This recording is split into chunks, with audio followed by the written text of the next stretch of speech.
Hi, I'm Ben, And I'm Josh. and this is the Bad at Magic podcast, a podcast about games, life, and other things. And welcome to episode 46. 46 is a very important number for food, Ben. For food? For food. Why? And I'm going to tell you, historically speaking. So here we go. In 1946, the first microwave oven was sold. Okay. Did you know that? Some Microwave people ovens think that revolutionized was cooking. a bad day for food, but go on.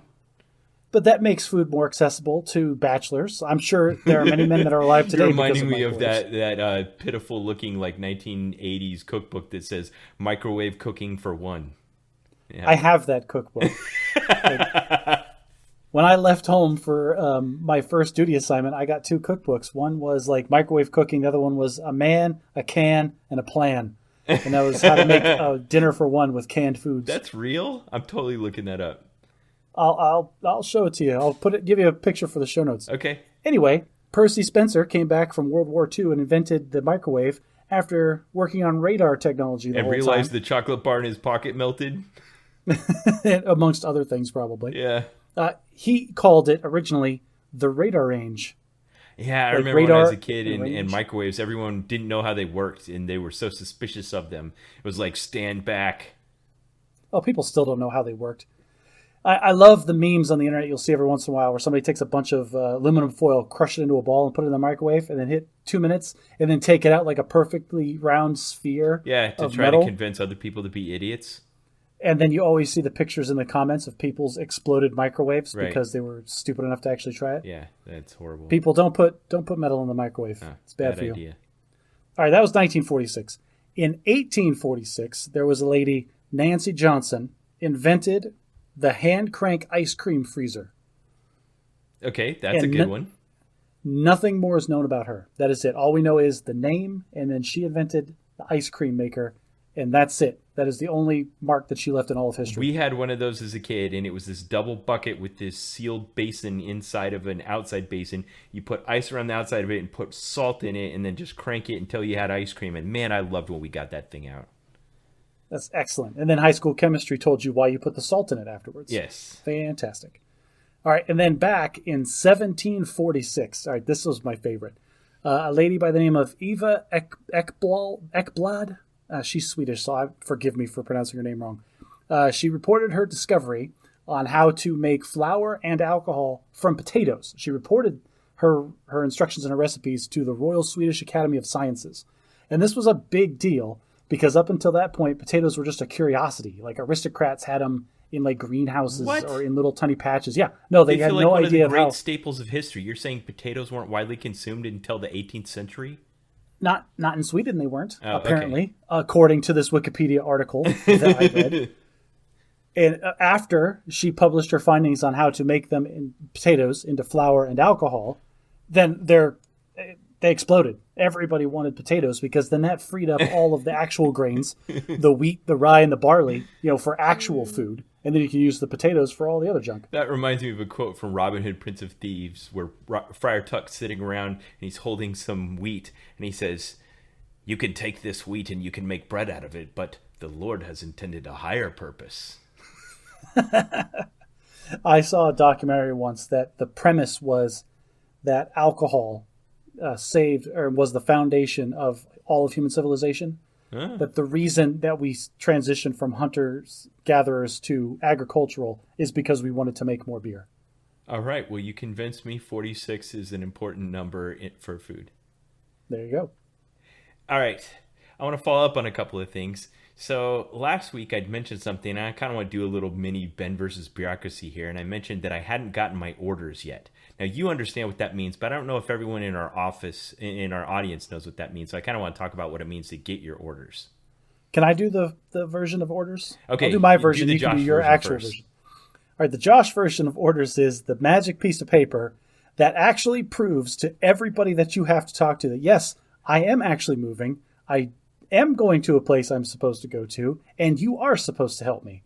Yes, and if you don't have the magic piece of paper, they won't help you. Yep. And so you're just kind of up a creek waiting for those to come down, eh? So since the last time we spoke, I went from not having orders to having orders, and then everything shook loose.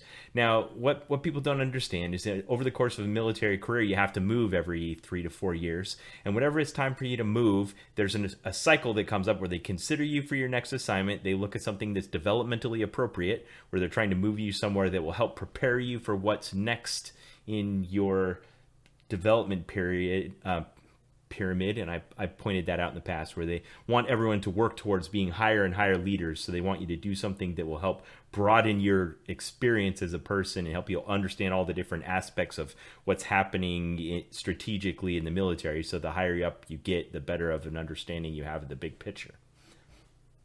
So that's one, developmental appropriate, and the other is just the need. Since people are moving around all the time, there will become vacancies and they'll need someone to fill it, and if they don't have someone coming to a job, it'll break things.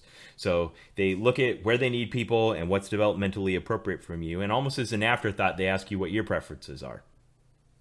Yeah, there's always the running joke in the military. People think we get to fill out the list, and then, you're always going to It's your dream sheet. Yeah, you're always going to get something on your list. And the personnel command, they pride themselves on, well, everybody gets in the top, 10 or something? Yeah.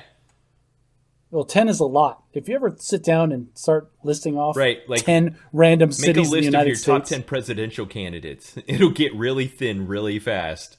Yeah, you've got probably 2 at the top of your head. The rest you're going to have to stretch for. Yeah. Anyway, we got one that was on our list. I think it was 3rd or 4th on our list. But what happens, the military is a great example of how a bureaucracy can just become out of control. And moving people around all the time is a great example of that. There's possibility for abuse and just plain old screw-ups, like sending someone to the wrong place or sending them and finding out they shouldn't be there, and it all costs a lot of money and it's really disruptive. So they want to make sure that everything goes perfectly. So they have what's called in-processing and out-processing. Right now I'm going through the out-processing process. And in a bureaucracy, you want everything to be process-oriented so that it doesn't require an individual to understand what's going on. They just have to execute the process. They hand you a checklist and say, follow this checklist. Well, the out-processing process has grown to the point where it is utterly ridiculous. My out-processing checklist, I think, has 43 items on it, and maybe 6 of those are nested processes that also have their own list of several dozen items. Oh, yeah. Those items will be, go to that building and do whatever they tell you, and you'll be there all day. And the reason that exists is, let's say, for instance, at a base, they issue you, I'm going to give an example that's kind of ridiculous. Let's say they issue you a weapon. You have this 9mm that you need for performing your duties, and then they give you orders and tell you to leave, and you leave the base, and then some point down the line they do an inventory of their guns and say, hey, where's gun number 437A? So-and-so had it. He's not at this base anymore. Well, why did you let him leave without getting the gun back? Now he's gone and we can't get it back. So every single thing like that has a possibility of happening at one point or another has been added onto this list and added onto it and added onto it. And it is utterly ridiculous, the amount of things that are on this list. Everything from your status as a person with administrative rights to the web page of your office, to any physical equipment you might have been issued, the status of your medical records, your little badge that lets you into buildings. Everything has an item on this checklist. I'd say a solid 50% of them don't even apply. And those are the hardest ones to get people to sign off on, because you got to prove to them they don't apply. Yeah, because it's there, but if they sign it and then it turns out they shouldn't have. Yes. And that causes backlogs in weird places where there shouldn't be. It should just be a quick common sense check and be like, for instance, if they let you leave and you haven't finalized your annual appraisals on a subordinate civilian, then it breaks all the personnel processes. But if you don't supervise any subordinate civilians, it should just be a simple, I don't do that, and they sign you off. But you see, Ben, whenever you say stuff like common sense check, the reason that it exists on your checklist and it is such a bureaucratic process is because that common sense part of it broke and failed way too many times for it to be left up to common sense. Or once. I'd be surprised if it was very hard to get something added on there. Someone just has to go, hey, I want to be added to the out processing checklist. They ask one person, and it's on there forever for everyone. You should try that, like as a prank against If you the want to military. leave this base, you got to come talk to me. Yeah, no, seriously. Like before you leave, this should be like your parting joke on the base. Like try to get your office on the out processing checklist for some stupid reason.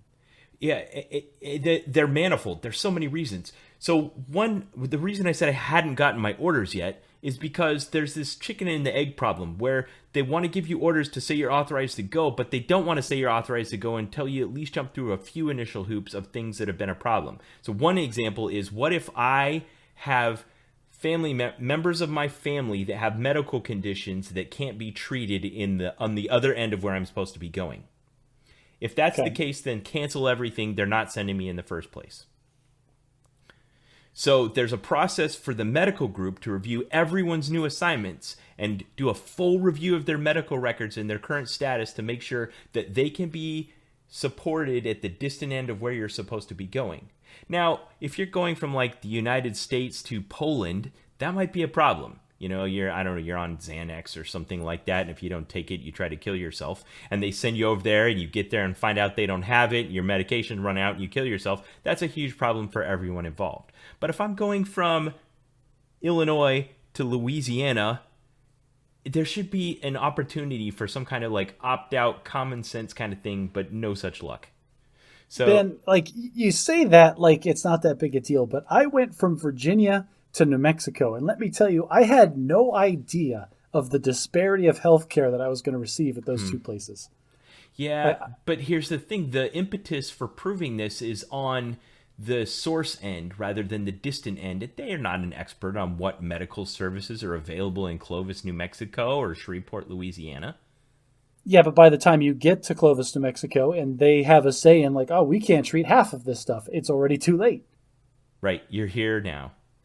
So that's the main stopper. Once you pass all of their medical checks, then they'll provide you the orders to say, you and these people that we verified through another process that are actually your legal dependents are authorized to go from here to there. And once you get there, you'll belong to this unit and you'll have this mission. And then that authorizes a whole bunch of other things that are important, like, for instance, all the money that it's going to cost to ship your household goods and your family across the country. And your orders say where that money's coming from. And it's tens of thousands of dollars. I don't know how the military can afford. Well, I do know how the military can afford to do this. The people that make the decisions about you moving all the time aren't the ones that actually have to pay the bill. I think if they were the same people, it wouldn't happen quite so often.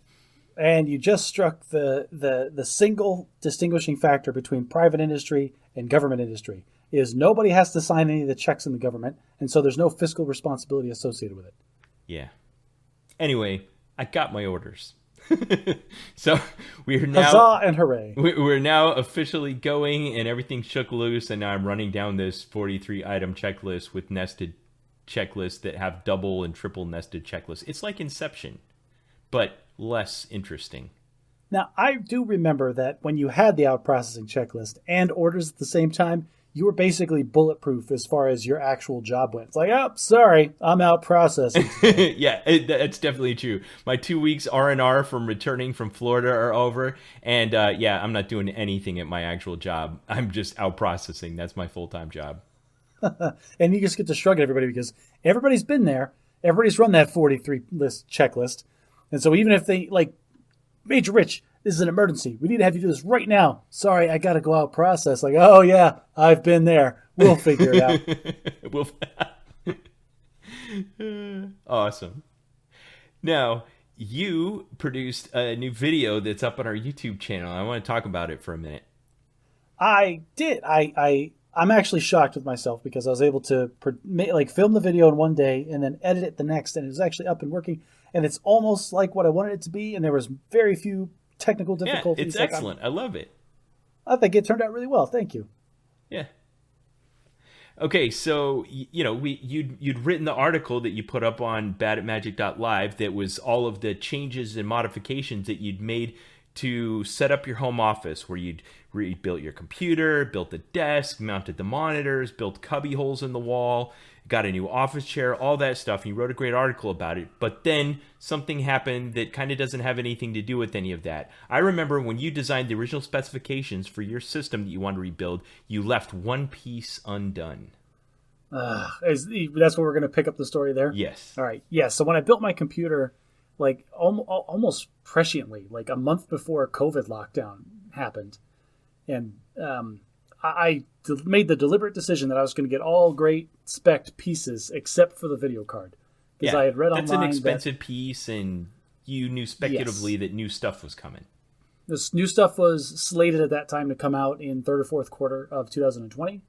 And it was going to be like generational increase, like all the rumors saying it was going to be amazing. So I was like, well, why would I spend $400 or $500 on a video card now when something's going to come out in 6 months that's going to blow that $500 out of the water? Yeah. So I deliberately bought a cheap video card that was functional. It did all the things it was supposed to do. It didn't run the games at the best frame rates or the highest specs, but it didn't matter. It did what it was supposed to. But then all the new video cards and graphics stuff came out in third and fourth quarter of 2020, like we said. But by that time, everybody was locked down. And we've talked about this before. There was huge demand. There was problems with the supply chain.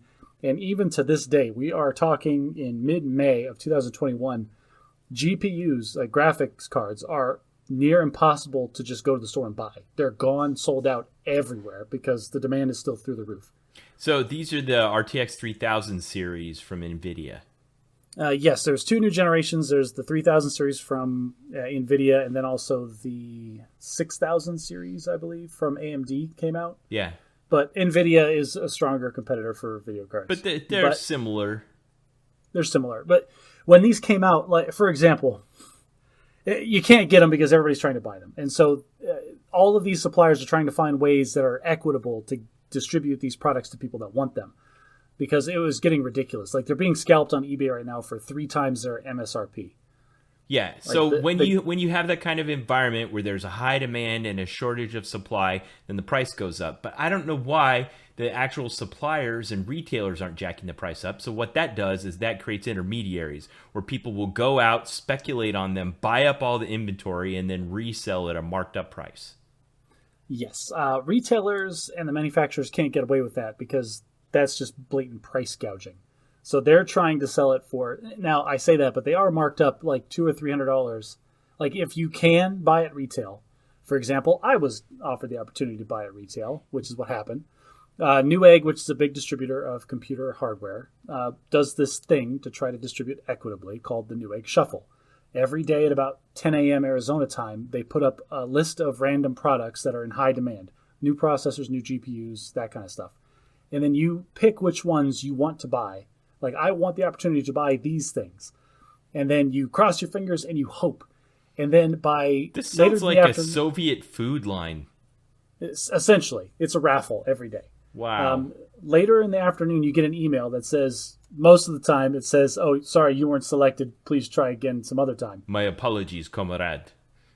I've been Come doing back that tomorrow. Yeah, basically. I've been doing that every day for about a month. And then maybe it was posting the article about my setup, but 2 days later, I got the emails. You're trying to get the opportunity to buy a 3000 series NVIDIA video card at regular, reasonable retail price, $400 or $500. Close to retail price. Because like I said, they are still marking them up by a couple $100. And they're talking about like, oh, well, there's tariffs and things that are going on that are causing us to have to jack up the price or whatever, but forget it. So I got the magical email that said this time, hey, you were selected to buy one of the things that you signed up for. So when you told me this, I thought you meant you'd won like a customer, like an advertising style raffle where you had been given free product. No, you won a lottery to have the opportunity to pay a marked up price for a product that was also tied to another product. Yeah, and that's the worst part, is it wasn't just I was paying a marked up price for the thing that I wanted, but they also, this site, Newegg, has been doing this and people are super mad about it. They are bundling low demand items with the high demand items, and they are forcing you, like the terms of the whole thing say, you can buy this stuff as a bundle for this price. You cannot return them individually, and you have to buy both. If you don't, then you don't get either, and we'll just give it to the next person because there's plenty of people in line behind you that are willing to buy both. But you understand why they're doing this, right? I absolutely understand why you do this because they can. I don't agree with you on that. Well, they're also moving old inventory. They're moving the. I don't agree on that either. There's so many retail reasons to make people buy the low demand product with the high demand product. Okay, there's two groups. There's two groups out there that are causing this problem, other than the fact that there's a supply shortage of whatever the components or the raw materials that go into it that's causing this backlog in the market. But the two main groups are, one, the scalpers, because of just simple economic supply and demand problems, and the other, which is interesting, this is peaking right now, are crypto miners. And for those that don't know, like my mom, there's cryptocurrency has two aspects to it. At least some do, where like Bitcoin. Basically, when they designed Bitcoin, they said, all right, if we're going to create this new currency that's going to be independent and not run by a government, we have to have a way to release new supply of currency into the environment that isn't centrally controlled. So what we're going to do is we're going to create a fixed amount out there that's basically locked down, and we're going to give it a really hard math problem. And when you complete the really hard math problem, then you unlock part of that cryptocurrency and it becomes yours. It's called crypto mining. It's called crypto mining. So the thing that it turned out to be is this really hard math problem that they gave, the cryptography associated with this cryptocurrency that's not yet in circulation, turned out to be the kind of math that graphics cards are best at doing. Yeah, something about the architecture and just the way that they're built. They are much more efficient in processing and crunching the numbers for crypto mining than like your CPU is.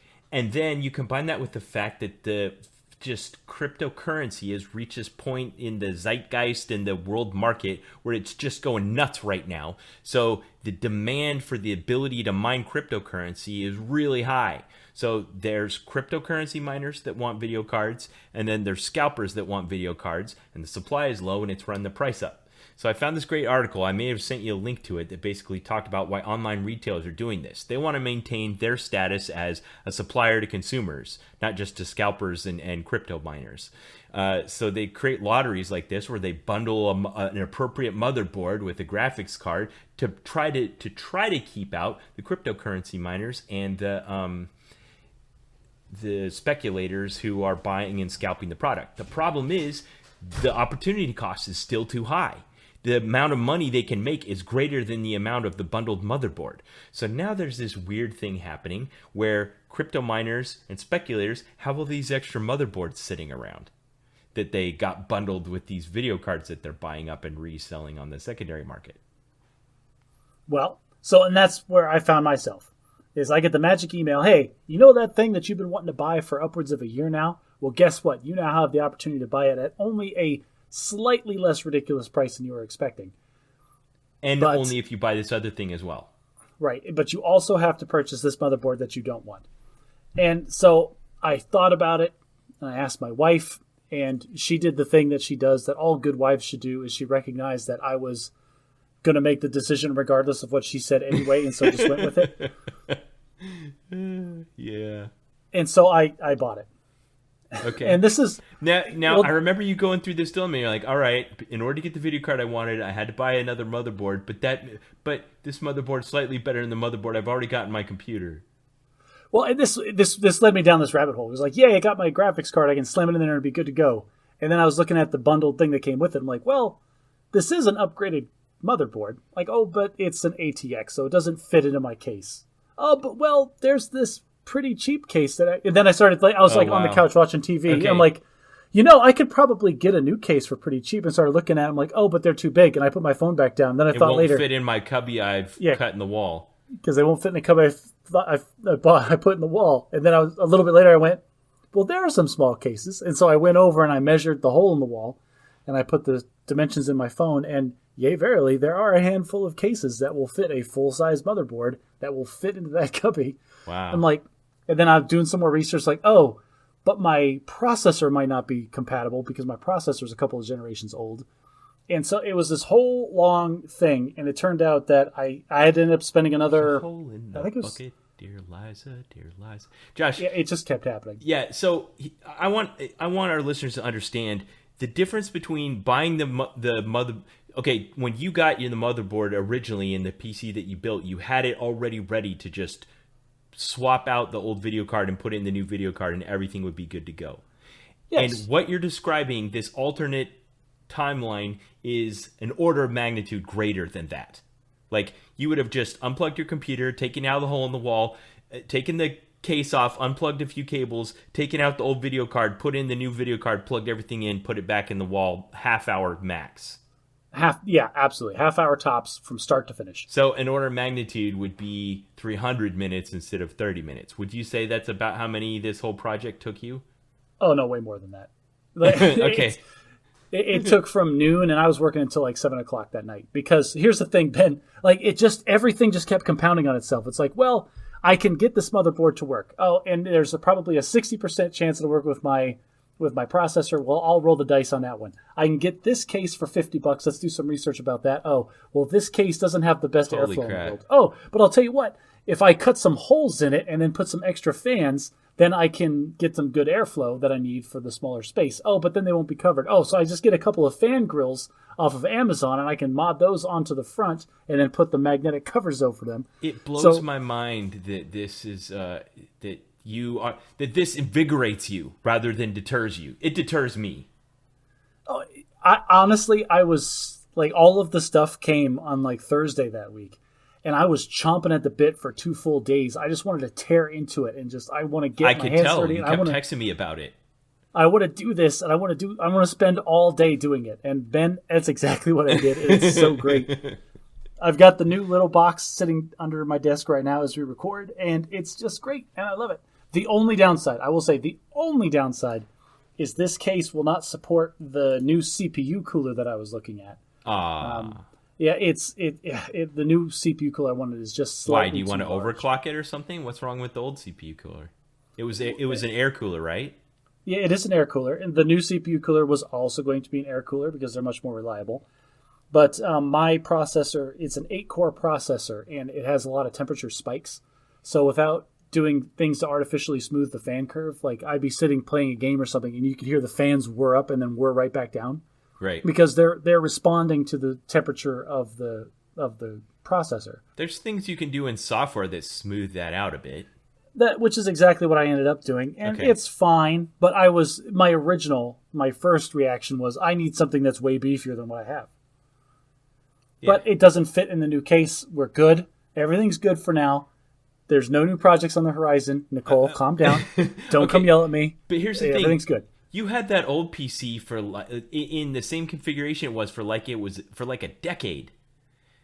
And then there's just been this flurry of upgrades. Are you going to be satisfied with this new one for a decade? Is it just going to be fine for a while?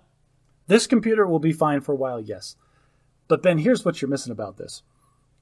After all of this stuff was done and I had to clean up the mess that I had made, I realized that I had all these PC parts that were left over from this Frankenstein operation. I'm like, oh, well, it would be the most convenient way to package or to store all this stuff is just to put it all together. So I took my old case and I put my old power supply that I replaced as a potential upgrade months and months ago. I put the old power supply into the old case.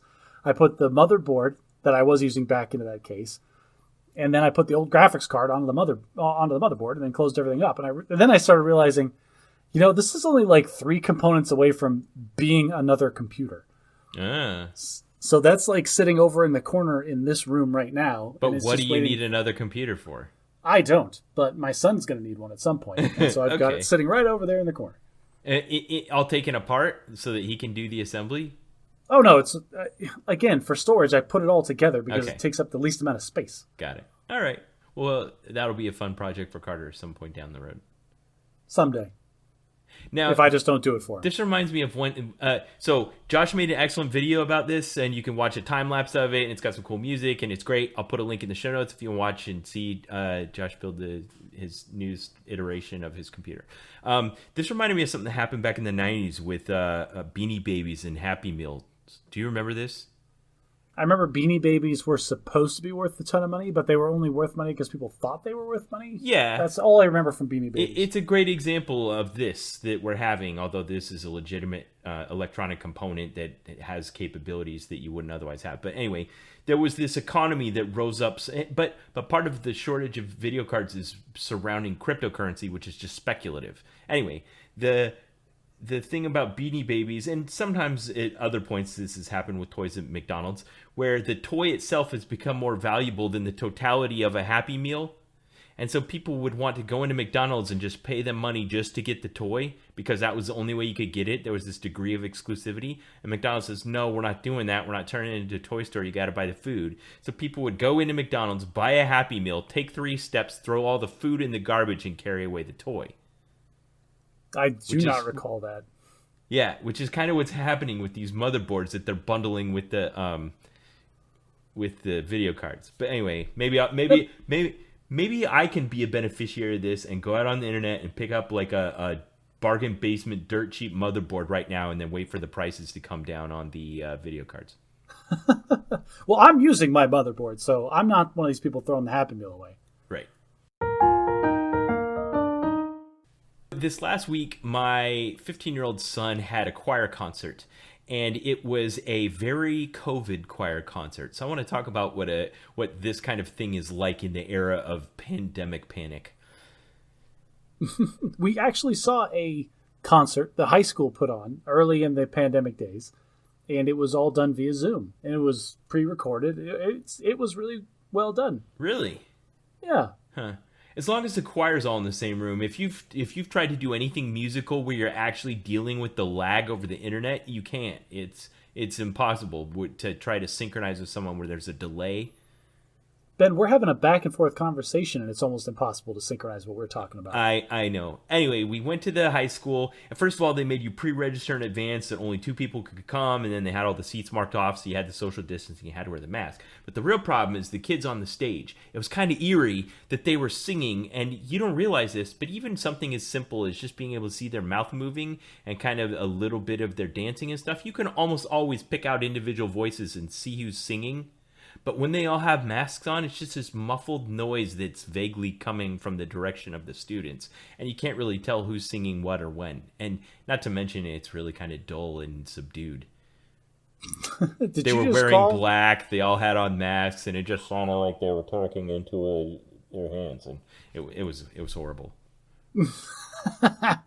Yeah, I think you've talked about this before. You're just at a point where you have so many children and you go to so many child events that you just loathe all of them equally now. Yeah, this one was really kind of terrible because there was also this stretched back rubber band of they don't get together enough, and the choir teacher talked for longer than the students were performing, giving out like awards and praising them and stuff. It just there's this longing for things to return to normal. So when we get together for an event, then it just gets stretched out and elongated in this weird way that didn't exist before.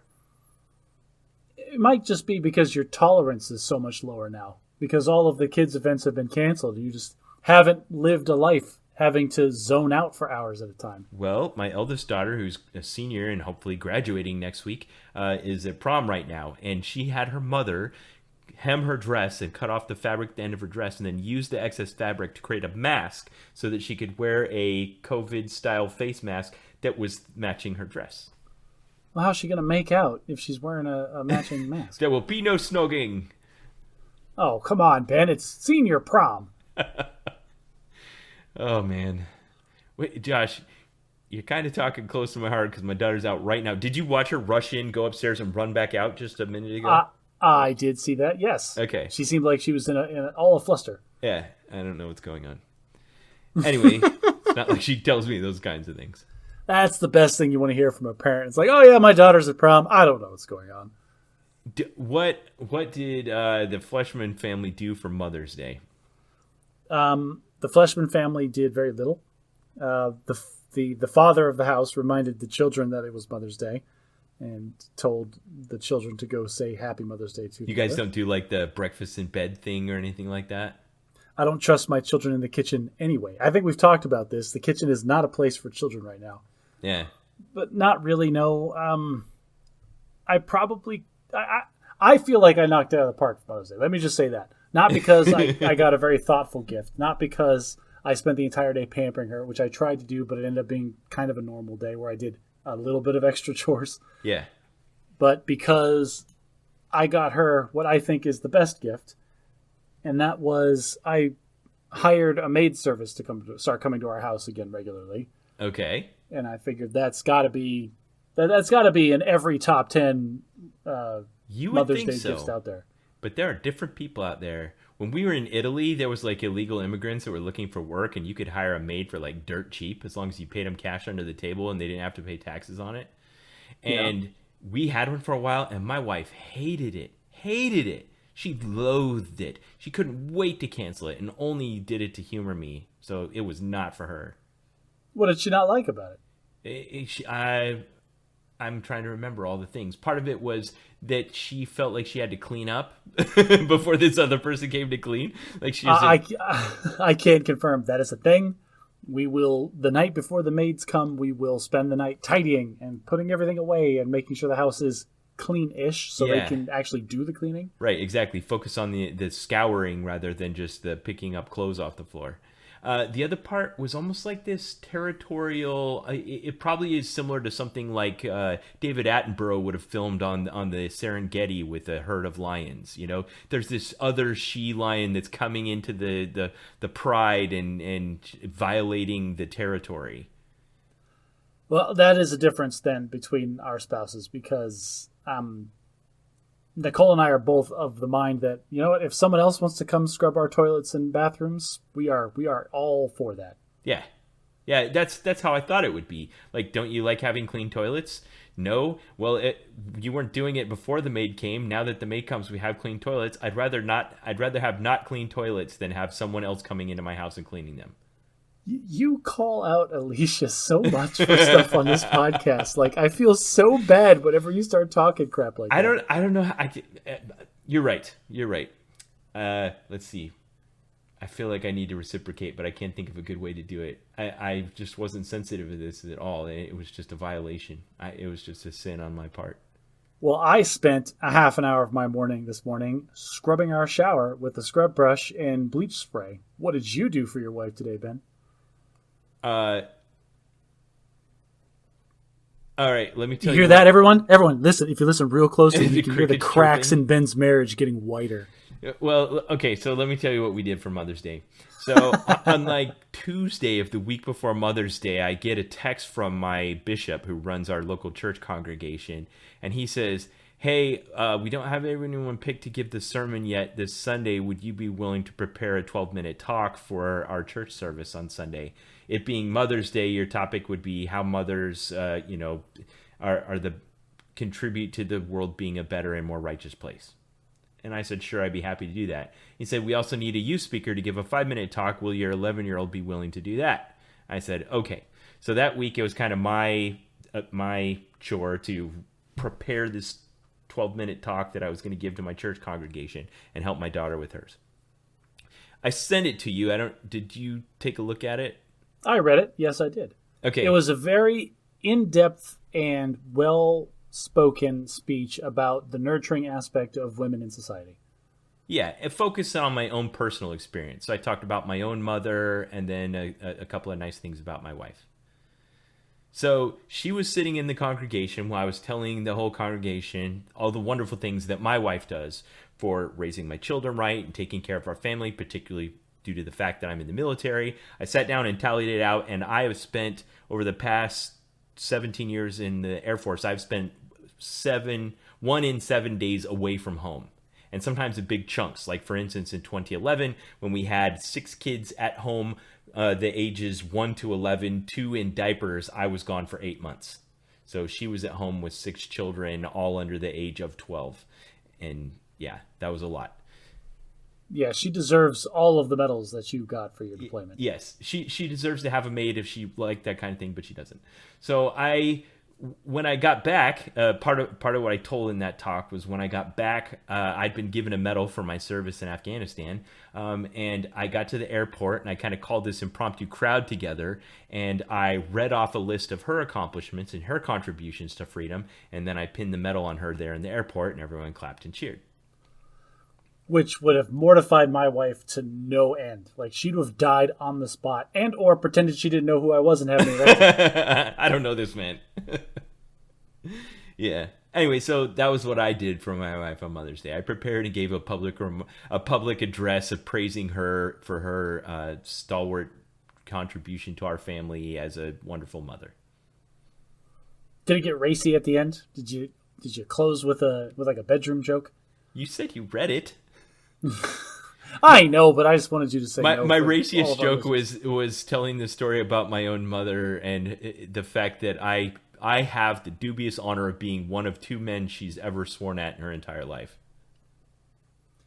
Whoa, man, settle down here. This is a rated G podcast. Yeah. Oh, woo. Now, so speaking of COVID, there's been a few other casualties that are weird. They just keep coming. Like, it looks like we're on the way out. It's like we've hit the bottom and started digging. Like, things are still getting worse somehow. The dry cleaner on my street closed down, and I hadn't thought of them as a casualty, but the more I thought about it, the more I realized things like people aren't going to events anymore. When we went shopping for prom dresses, it was hard to find one. Like, no one's holding prom, so why should retailers take a loss to stock an item in their stores that no one's going to buy? That's true. David's Bridal is probably really struggling right now. Yes. Weddings are smaller and less elaborate, and there's just all these follow-on effects that still haven't finished. So the dry cleaners down the street closed down because no one was using dry cleaning. My favorite barbecue joint across town closed down. Now they rose from the ashes as a roach coach. Yeah. The profit margins on food trucks are much higher than a traditional brick and mortar restaurant. Yeah, I'm not sure if you're aware. Yeah, don't got to pay for all that retail space. That's right. And but just this week I got the CDC release their new guidelines that people who are fully vaccinated don't require masks outdoors and in public other than a few situations. And the DoD released a memorandum, so now I don't got to wear a mask on base anymore because I'm vaccinated, which is nice. So I'm vaccinated too, and I saw a comic just today that described this perfectly. It was from the perspective of a retail person. And there was somebody walking up to her, and it's like, oh, isn't it nice you don't have to wear a mask if you're vaccinated? And then she asked him, are you vaccinated? And he goes, well, I guess you'll just have to trust me. Yeah. Oh, I don't want to go into that debate, Josh. Well, I'm in a very red state, and I am surrounded on all sides, Ben, by anti-maskers. Right. And I'm discovering anti-vaxxers. So we're struggling still. Like, we're still doing the full, like, yeah, but unless they're going to require, like, papers, please, style vaccine passports, you're just going to have people walking around that aren't vaccinated and are anti-maskers and who will pretend that they are vaccinated. Yeah, which is why I still wear my mask in public and why I still get weird looks from people when I do. Yeah, and I still wear mine in public just because I like giving the public perception I'm being considerate of others. I like being able to silently swear at people without them knowing it. All right, well, there's one other follow-up item I want to say. You sent me an item about something I hadn't heard of before, and that's called the Halcyon Starcruiser. I want you to talk about this for a minute. Me? Okay. Well, my sister went to Disney World last week, and while she was there, apparently she saw a part of an attraction and sent me a picture of just a placard and like a model of what is clearly a Star Wars Corvette-style cruiser. And on this placard, it describes apparently an in-depth experience that Disney is designing and going to put out into the world at some point in the future. The idea being that of an immersive, all-inclusive vacation for 2 days and 2 nights, where presumably you will go to this hotel, but the crew and everybody that's there is going to be immersed in this Star Wars-esque story, as if you were living on a Star Cruiser, moving from one planet to another, I guess is what my take on it was. And there's going to be some intrigue and some plot lines and some story to follow. and things to do and cast members to interact with. And so it's almost like you're going to get to role play for 2 days and 2 nights in the Star Wars universe. And if that's what it ends up being, that's going to be the best. Because I think I've said the words on this podcast that like any individual Star Wars movie is good, but the Star Wars universe is what we all thrive on. And I just want to wrap myself in the warm fuzzy blanket that is the Star Wars universe and live there. And this sounds like it could be the opportunity to do just that. So what is it? Is it a cruise ship? I don't know. I did not do any research. I thought you had. Okay, well, here's what I have done research on, because this kind of thing existed previously, but it hasn't been done yet in the Star Wars universe. Have you ever heard of secret cinema?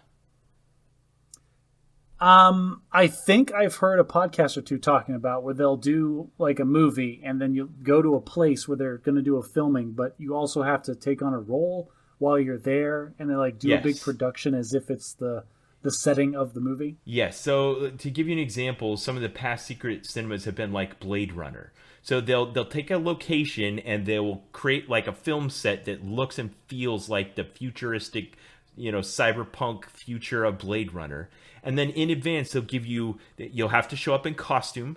They'll give you assignments like provide a photo of yourself doing such and such a thing. And you send that to them, and then they take that and integrate it into their universe. And then when you get there, you're like on a quest.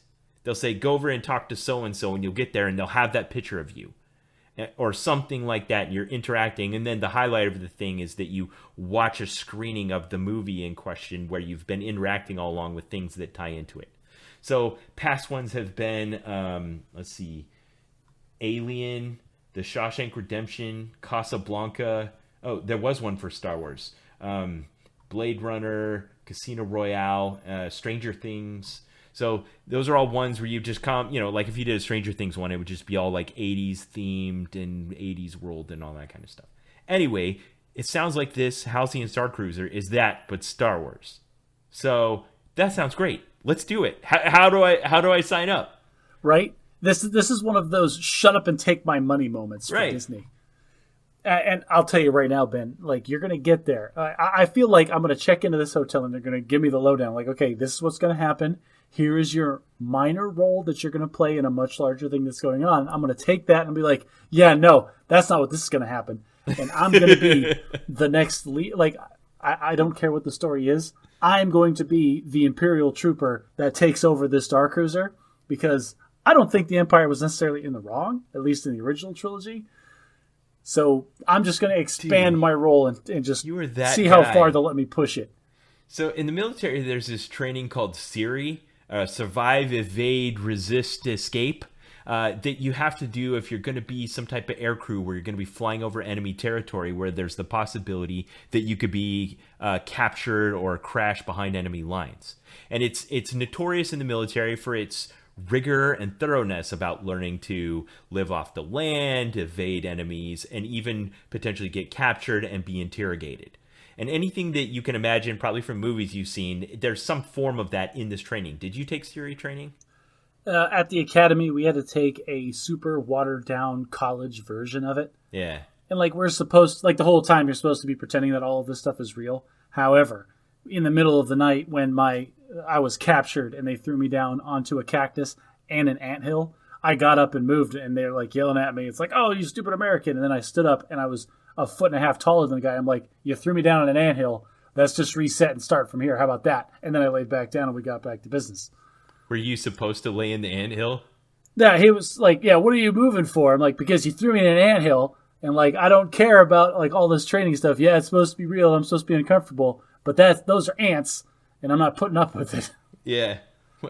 So along those kind of lines, there's this urban myth of some guy that takes it way too serious. I think it may have even been enacted in a movie where there's some wild guy that's just running through the woods the whole time. So you get to SERI training, and what they do is you're surrounded. They got cameras. They're supervising the area. They know everywhere it could go. They throw you out in the middle of nowhere. They have a strict schedule they're sticking to. All right, we're going to let them live out there for 2 days, and then we're going to pick them up and we're going to throw them in jail.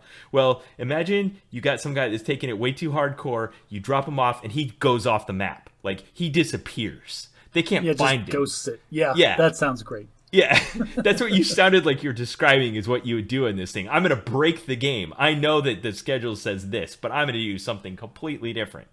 Ben, if at any point during the Halcyon Starcruiser thing, like if there are stormtroopers that invade, like I'm gonna come out as an Imperial double agent as their boss and take over. Like, all right, let's go. We're room by room. You're the guy that kicks the Wolfman in the junk in the haunted house, aren't you? He's just some poor schlub in a wolf costume, man. I don't like haunted houses, Ben. Like this is something we've talked about. The reason I get so into stories, and the reason I love character development, and all these things, is I'm just way too vested in these things. Yeah. All right. Well, let's talk bad at logic.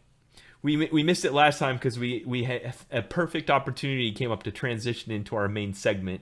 But this week, it's my turn. I do the logical fallacies, you do the biases. So our bad at logic card I'm going to do this week is called the fallacy. I am a victim of the fallacy. Like 100%. I will fall for this every time.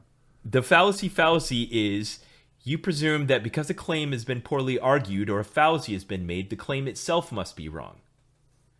Yep. Just because an idiot says it doesn't mean it's wrong. They could be right. Even a stop clock is right twice a day. I get that, but Ben, like if you make your point badly and if you don't understand like all of the stupid tricks that you're trying to pull to make your point, I feel like that invalidates it. This is why I suffer from the fallacy because I will immediately discredit and completely throw out anybody that commits a logical fallacy. Yes, you did this to me. When did I do this to you? Well, you and I were arguing something about politics, and I sent you a link to a Washington Post opinion piece. You're like, yeah, I'm not reading that. It's an opinion piece. But read this opinion piece that tells my opinion. I do remember that. And my point was perfectly valid at the time. I'm just like, it doesn't matter if it's an opinion piece. Let's talk about ideas. Anyway, it's entirely possible to make a claim that is false, yet argue with logical coherency for the claim, just as it is possible to make that is a claim that is true and justify it with various fallacies and poor arguments, which happens all the time. Yes, just because somebody's arguing their point terribly doesn't mean they don't have a point. Right. But I still don't come at me with your unresearched nonsense, people. Like I'm going to discredit you because of the fallacy, and that's all the time you're going to have with me. All right, Josh wants this one. He's hanging on to it. This is the problem. This is like I'm willing the second to set or it third aside. one. Like this is like the second or third like fallacy or bias where I'm like, no, I don't think this is bad. I like it. I'm going to keep doing it. Like that probably makes me a bad arguer. I can see why you want to defend against this one. And this actually exists in a lot of areas where we argue. On the floor of Congress, in a courtroom, in a high school debate team. You have rules to follow, and you have to follow the rules. And even if you're making a true point or a valid point, if you're talking after your time is up, it doesn't matter. Yeah. But this is one of those ones where I feel like in any of those circumstances, in a debate team, on the floors of Congress, you should get 3 strikes, and they should have big 3 red light up X's on the front of the podium. But that's what I'm saying. They do uphold the fallacy. It doesn't matter if you're right. You have to follow the rules. No, I don't think they do, because people get up in Congress and talk out their butts all the time and commit all of these fallacies. I think you should get 3. I brought Congress into this. I still think my point is valid. High school debate teams, you're absolutely right. They keep score, and like the whole point is not to commit fallacies. I think politics, it goes the opposite way. It's like, who can make the best fallacies?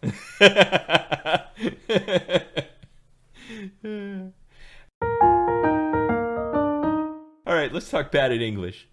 So this one I set aside as fun. I was sitting in a meeting one time, and the British were describing a situation where they wanted something, and it was uncommon in the Ministry of Defense because they were frequently not as well funded as the U.S. Department of Defense, where they wanted something that came with all of the extras associated with it. In America, we might say all the bells and whistles.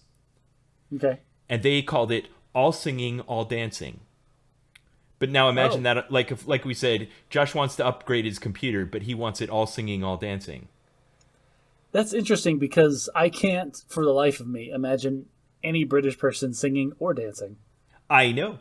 Well, I can, but yes, all singing, all dancing. And the reference is to an American thing. So I looked it up, and it's a reference to a musical that came out in 1929. It was the very first all talking back when movies were making the transition from being silent or with just unattached music played over the top of it to actually being talkies.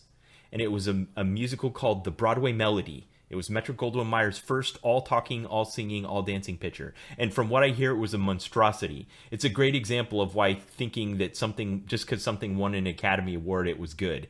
This was won an Academy Award for Best Picture in 1929, and by all accounts, it's horrific. It still confounds me that it took the movie industry upwards of 3 decades to figure out that, hey, tap dancing is not the pinnacle of entertainment. Yeah, it was just a monstrosity. But by modern reviews, if it were on Rotten Tomatoes today, it would be 35% fresh. But the movie posters for it often say all singing, all dancing. So it was to convey this idea that you're getting the deluxe, the full thing that you weren't expecting. You say that like if I was dragged to a movie and it said on the poster, like I can see myself being dragged bodily into a movie theater and the poster says all singing, all dancing. Yeah, like I'm out of here. The only thing I'd be thinking at that point is, oh Lord, what's the runtime?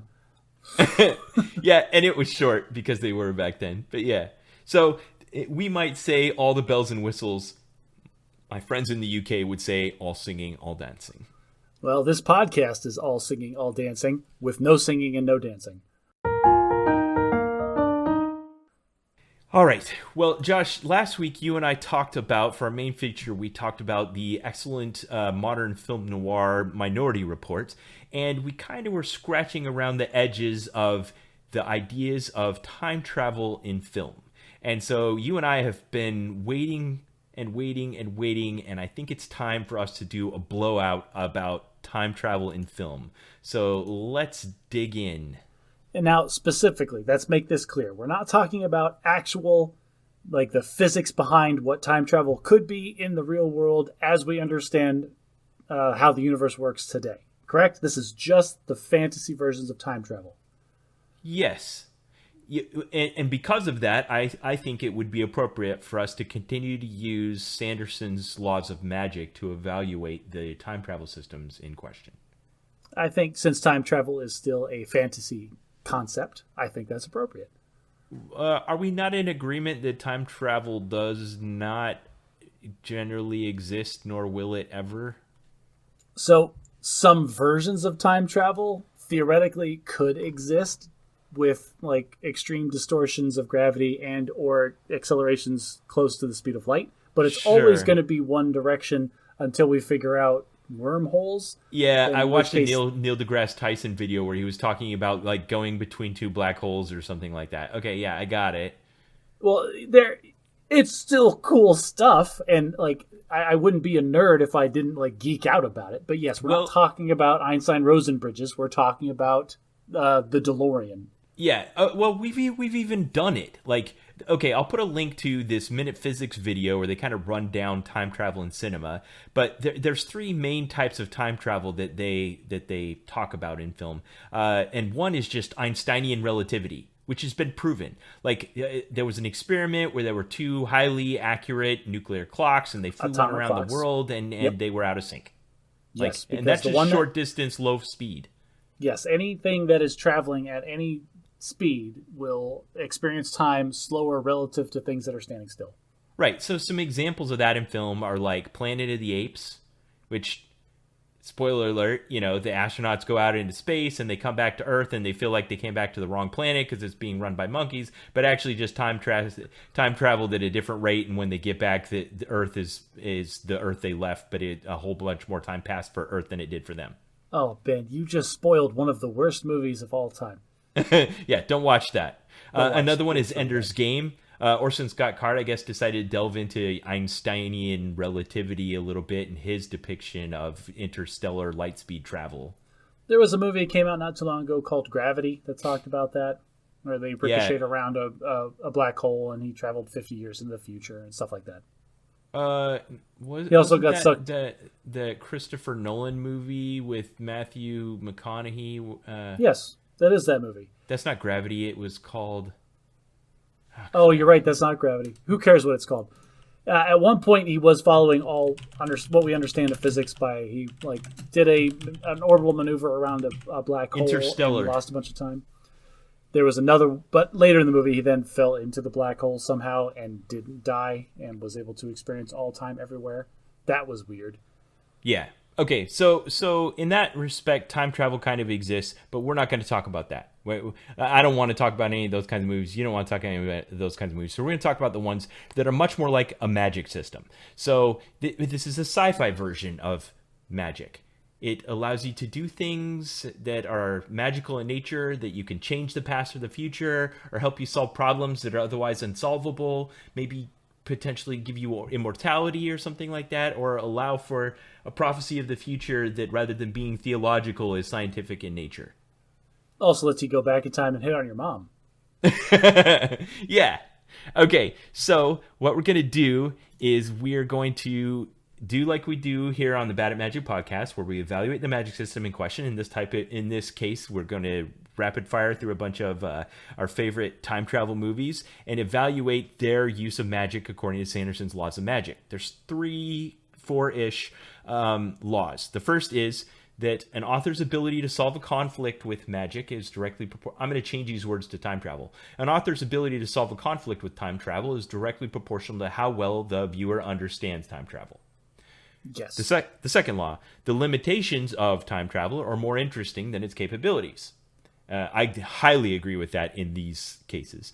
And 3, expand on what you already have about time travel before you add something new. But the 0th law of Sanderson's laws of magic is always err on the side of that which is awesome. Which is why Back to the Future 3 exists in the first place. So in this case, as we're looking at these, let's talk about how the time travel system in question works. Do they follow the laws with it, like teach it to us, have limitations, and stay within the laws that they've shown us? And then is it logically consistent with the logic that they're presenting to us? And is it awesome? Okay. That sounds like a fun time. So you go first. Okay. So our homework, the homework you gave me, was we need to come up with our 3 favorite adaptations of time travel. So the first one, I've got to go with the classic, the Back to the Future trilogy. Such a great storyline. You're doing the whole trilogy or just the first movie? Well, I want to, in general, Back to the Future in general, they were all shot basically together. How can I not treat them all as separate? They weren't, though. They weren't. Like, we're not. Do we have to talk about all 3 movies? Like, we don't have to. Okay, I rewatched the first one this week, and I was astounded at how tight of a piece of filmmaking it is. It's just so. It just cooks the whole time. Every time the plot starts to drag a little bit, it just moves along, and it follows Sanderson's laws like no other thing I can think of. Absolutely. And so here's the thing: is I don't want to talk about all 3 movies. I can sum up the entire third movie with just they wanted to go to the Old West and make it awesome. And it was, and everybody loved awesome. It. Yeah. Yes. So I want to talk about the entire first movie, and then just the chunk of the second movie where they had to go back to where they were in the first movie and overlapping like multiple times in this past era. That's fair. So the idea of this time travel was that our genius, who is inexplicably friends with a teenager, Doc Brown, struck it like he was mounting a clock. Again, listeners. This will come up again. He was mounting a clock in his bathroom, slipped and hit his head, and when he woke up, he drew this picture of the flux capacitor, which, funny thing, I went to electromagnetics class in college, Physics 202, and they explained how flux can't be capacited. But that's a whole different thing. That is awesome. Yeah, okay, there's definitely some techno babble here, and I hadn't really considered the aspect of why did falling and hitting his head help him make a breakthrough in science? Is there supposed to be a supernatural element here? No, but that was one of the key things that the future Marty came back to 1955 and like justified his presence there. It's like you felt like he explained that whole scenario to Doc Brown. Yeah, we all remember. And that was genius because then it skipped that whole part of having to prove himself that yes, yea, verily, he is a real person from the future. All right. Anyway, so the magic system there. First ingredient is having the flux capacitor. What else? There's 2 other rules. So the rules were that you can't change anything in the past. Like that was Doc Brown's whole thing. is you can't change the past because you'll rip a hole in the space-time continuum and destroy the entire universe. Well, I don't know if that's the rules. That's just like you don't want to do that. Of course they could change the past. Well, they didn't know that. Doc Brown didn't know that. I'm talking about the rules of the magic system. Well, we discovered that as we're watching things. Like, all right, so the rules of the magic system ended up being, from our perspective, you could travel back in time, and you did have agency, and you could make changes. But when those changes would butterfly effect and then affect the future as well. So Marty McFly went back to 1955. He had a weird interaction with his mother and his father, which then jeopardizes his existence in the universe. And he hilarity ensues as he tries to put that back together. And then he finds out when he goes back to the present that those subtle changes that he made, that his influence on the past altered his reality, and that his parents were different people. They were much happier. They were a much more functional family. And these things flowed forward. In the next movie, we find out one of the antagonists went back and made a radical change to history and made himself rich beyond all imagining, which I will say is a violation of the rules of the system internal to the movie, but that's fine. Anyway, it created an alternate timeline where everything was terrible, and they had to go back and fix it again. And so Marty ends up going back to the same point in time again, and so we have this time travel layered on top of time travel. And we saw all the same scenes from the first movie again in the second movie from another perspective as he's trying to stop the secondary thing from happening. Yeah. Okay. I had a slightly different take on this than you. Oh, okay. What was your take? To me, the limitations of the magic system are three things. You have to have a flux capacitor. It has to travel 88 miles per hour. And it has to have 1.21 gigawatts, which they always pronounce gigawatts, but there's no such thing as a gigawatt. It's a gigawatt. You have to channel 1.21 gigawatts of electricity into it. So when you have those three things, then you can go to any time in history at the current location you are. That was the physical rules of the time travel. Those are the limitations of the magic system. If you cannot meet those three things, you cannot travel through time. Yeah, we took different takes on it. Well, the reason those are so important is they kind of drive the plot. You need to be able to travel 88 miles per hour. If you can't travel 88 miles per hour, you can't travel through time. You need to have the flux capacitor. If you don't have the flux capacitor, you can't travel through time. You need to put 1.21 gigawatts of electricity into it. And that is what drove the whole thing about the clock tower and the lightning bolt and all that stuff. I feel like the plutonium and the terrorists.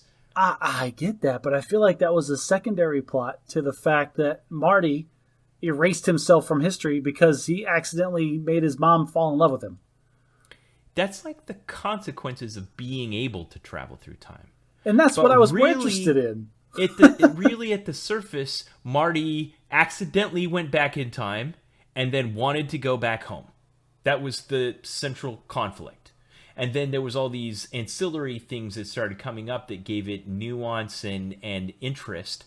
But really, he just had to meet the limitations of the magic system. They taught us right in the opening scene when there's in the parking lot at the mall, here are the rules. You need the flux capacitor, you need 1.21 gigawatts, you need 88 miles per hour. You do that, you travel through time. Okay, accidentally did it. Now I need to undo it.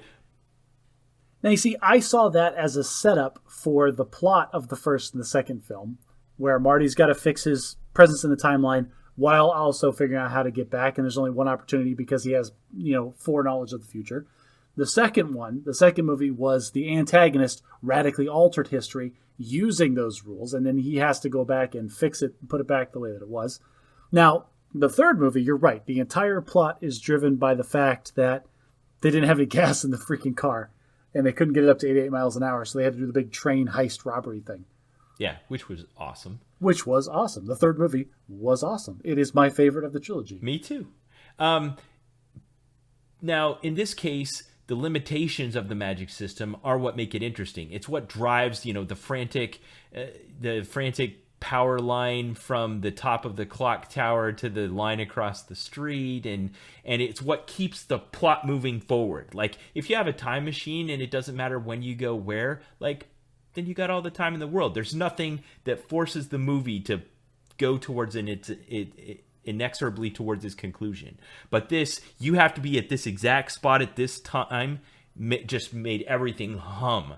I love it. It's such a good example of good using the limitations of the magic system to drive the storytelling. Yes, the first movie was the 1.21 gigawatts was the was the limiting factor. Like they were only going to have one opportunity to generate that electricity. It was at this time at the clock tower, so that was the ticking clock the whole movie for Marty to fix his relationship with his parents. Yeah. The second movie, we hand-waved all that away because we've got Mr. Fusion now. Everything's fine. We got some old beer cans and banana peels, plenty of power, no problem.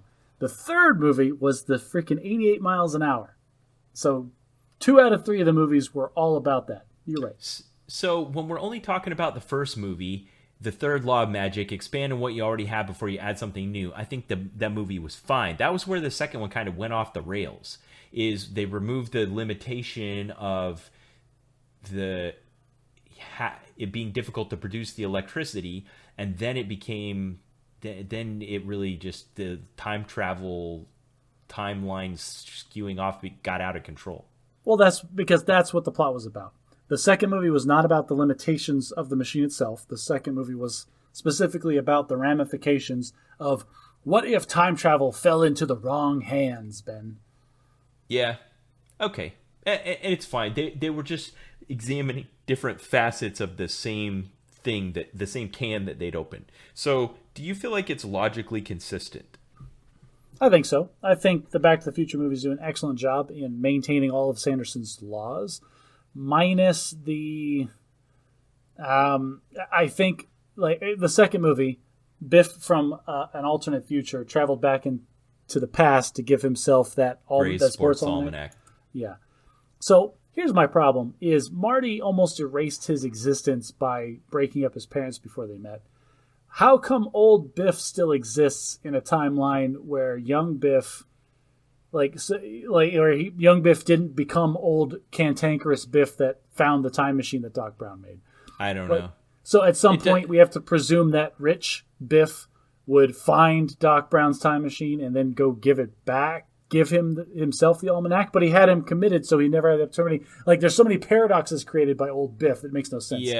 Yes. And I think that's the problem when you stray into this space, is that paradoxes ensue. So if we're including the second one, it starts to stumble into logically inconsistent areas. Is it awesome? Yes. It is. All time travel movies answer to this trilogy. I'm going to... Back to the Future 1 and 3, they get a solid A. The second one gets a C because if you start thinking about it too hard, it doesn't hold up to scrutiny. Yeah, I'll also give the first one an A and just constrain my vote there. All right. My first movie that I want to talk about is Terminator 2, Judgment Day. Now, Terminator 1, which came out in like 1984 or something like that, was a time travel movie, but I'm going to talk about the second one. Well, everybody likes the second one more than the first one. The first one was also good, but the second one was just much better. Yeah. So anyone that's not familiar with the conceit of the Terminator movies, we're in the mid-'80s to '90s time period, and some menacing cyborg humanoid comes through a time portal from the future with knowledge about the future and the intent to alter the course of history by changing the past. Now, what's different about this one, but what this would be like if this were Back to the Future, is we start out in the movie in 1955, and we're just going about our business, and then all of a sudden Marty McFly shows up from the future and starts messing up our present. That's the perspective from this movie. Yes, that's the innovation of the Terminator movies, is we're in the present, and someone from the future is coming back and trying to interfere with our present to affect their future. The rules of the magic system of the Terminator are kind of unknown. They decide to just hand wave it. At some point in the future, time travel is invented, and for whatever reason, there's a limited capacity to use it. It has a few rules. It can't send anything it wants. It can only send a dude, and for some reason, it can't send his clothes. They say that specifically in the first movie. The rules were organic material only. And the way that the robots got around that is that they wrapped a T-800 in that living tissue that looks like Arnold Schwarzenegger. Right. So he's the robot skeleton with human stuff on the outside, so they kind of got around it that way. Now, yes. How they got the T-1000 through, they called it living metal, which makes no sense. They just Oh, wanted. wait. I'm not getting to the T-1000 yet. I'm still Okay. talking about the time travel thing. Okay. So the brilliant twist that James Cameron did when he came out with Terminator 2, which Terminator 1 kind of stood on its own. It could have been the end, but I guess they were looking to exploit a sequel, and so this was in 1991. It was like 8 years later, and it became like it was the top grossing movie that year. I don't know how old you were in 1991, but this movie was huge. It was so huge, like my freshman year in high school. It was the pinnacle of Arnold Schwarzenegger's career. Anyway, in the first Terminator movie, he comes back and he's this biker dude-looking guy that's just this relentless cyborg robot that's going to kill you. And so the twist in the second movie is it's him again. He looks exactly the same, but this time he's here to help you and not to hurt you. And for the first about 30 minutes of the movie, you don't know that yet, and it looks like he's trying to kill our protagonist. He's doing everything that he did in the first movie. Yeah. Now, the time travel system, okay, so we can only send back like one organic human being, not even his clothes. He comes back and he's trying to alter the future by basically, in this case, killing a person. I think this is kind of a proxy for the thought exercise people often do that, like, if you could go back in time and prevent Hitler from being born, would you do it?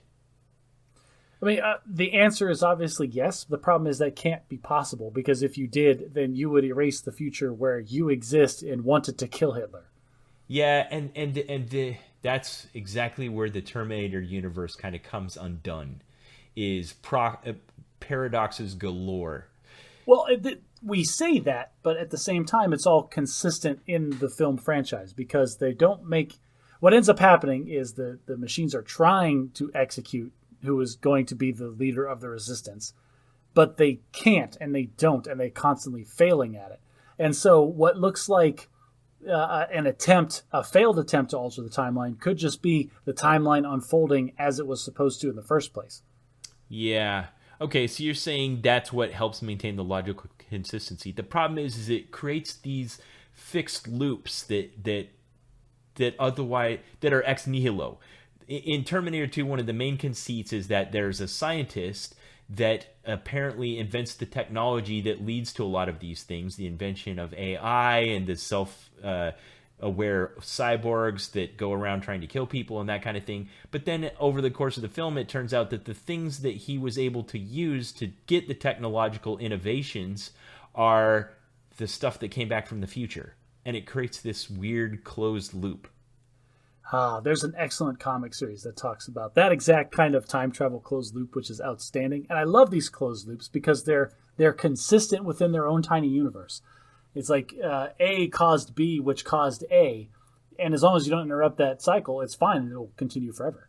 But that's what they're trying to do, is to interrupt the cycle. So, in the climax of the film, they're trying to destroy not only the Terminator that came back to kill the boy John, but also the one that came back to protect him, because as long as he still exists, his technology can be mined and become the technology that becomes Skynet, that launches all the nuclear missiles and creates Judgment Day and kills everyone on Earth.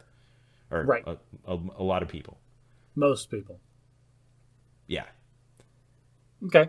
I have a story about Terminator 2, but it's a complete tangent. Are you okay with me? Okay. Before you take that tangent, I want to mention, this made me think of Star Trek 4, which they do it just kind of tongue-in-cheek. If you remember, that was the one where like the space probe comes to Earth, and it's like destroying Earth because it's trying to talk to, it turns out to be humpback whales. Was that? Oh, yes, and they had to take the Klingon bird of prey, whip it around and go the back sun. in time by going warp 9 around the sun. Okay, so they go back in time and they get there, and it turns out that in order to get the humpback whales back to the future, they need to build up the fish tank inside of the bird of prey, but they can't because they don't have transparent aluminum. And so Scotty, they don't have an actual material thick enough. Yeah. Yeah, so Scotty's just like, well, I'll just give him the formula for transparent aluminum. And they're like, well, won't that alter the future? And he goes, how do we know this isn't how they get it in the first place? Which is the closed loop thing you were talking about. Yeah. Like, okay, give it to him. And they all just kind of shrug it off, and we don't spend a lot of time dwelling on all the time travel paradoxes. But yeah, that was a good moment. All right, let's hear your tangent. All right, my first interaction with Terminator 2 was I was very young. I was probably 10 or 11 years old, and I remember my parents took us to a party that one of our neighbors was throwing. This was one of those standard adult parties where like all the adults are having fun, and then there are children present, but they're trying to ignore the children to the max extent possible because that's not what the party is about. Yeah. I remember at one point I must have been particularly annoying because my dad said, "Do you want to go watch a movie?" Because at the time we had a van that had like one of those little TV VCR combos in it. Okay. I was like, "Yeah, I want to watch a movie." So I was out in the van by myself at night as like a 10 or 11-year-old, and he puts in Terminator 2 On VHS. on VHS. And Ben, I don't know if you remember the Yeah, opening there's scene. this scene where he's chasing them in a van just like that. Well, the opening scene. All right, I didn't get past the first 5 minutes because the opening scene of that movie is the Terminators with no skin, just the skeleton cyborgs, like in a firefight with the humans, and like the opening scene is a skull and it being crushed by a robot foot, and it pans up to what is obviously a horrifying visage for a 10-year-old at night in a van in the desert by himself. And Awesome. I could not make it through, and I just went back inside. Like, that's like, I don't know how I conveyed it, but like I like You to need think to that I take it sat down easier like, on your son, like- who's also that age. "Father, that movie is far too terrifying for a small child to watch by himself." Leave me at alone. night." I'm trying to drink in peace. I don't want to pretend kids don't exist. like Everybody Loves Raymond. Yeah, exactly. That was Okay. my first introduction to Terminator 2. I now love the movie, but I'm a grown man, so I can handle it. Yeah, all right. So does it follow the rules? Does it teach us the rules of time travel? Time travel just kind of exists to set up the conflict in this case. The conflict of being chased by a killer cyborg and having lots of stunts and awesome stuff. This is another one of those things where the Sandersonian laws are kind of tangential because the main plot is only facilitated and not directly related to the magic system in this case. That's interesting that how different that is from Back to the Future, where in Back to the Future it's like front and center, but in this one it's just not. Well, it's just like a hand-wavy thing. Like you said, we don't know a lot about it. There's a couple of rules that are very ill-defined. Basically, it's a premise. There's killer robots here from the future that far exceed modern technology, but they're trying to kill us. Exactly. That is the entire. That's the whole purpose of time travel to exist, is to have these specific plot devices exist in the present. Well, there's definitely a little bit of the limitations are more interesting than its capabilities. And expand on what you already have before you add something new. Definitely Law Zero, always err on the side of that which is awesome. I mean, this movie was the epitome of that. I mean, there's so many set piece things where like he's standing on the 4th floor of the building and shooting all the police cars with the Gatling gun. They blow up the entire building. There's the semi chase. I mean, that movie was just filled with just awesomeness. I also think they did a great job of building on what they had before you add something new. Because if you hadn't seen the first movie, why is Sarah Connor like a super jacked woman in a mental institution? Like, they barely touch on that. But the fact, like, she had that entire first movie happen to her and then dedicated her life to making sure her son was a trained warrior, that all makes a lot of sense. Yeah, and it kind of fulfills what you were saying about the closed loop of the future. The fact that the father of her child was a man from the future. Yeah, that's a whole other thing we're not going to talk about.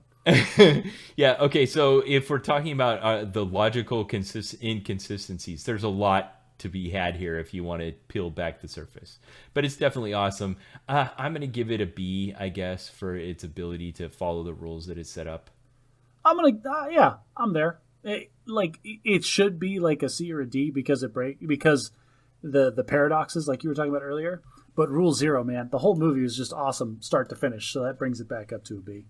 All right, what was your second one?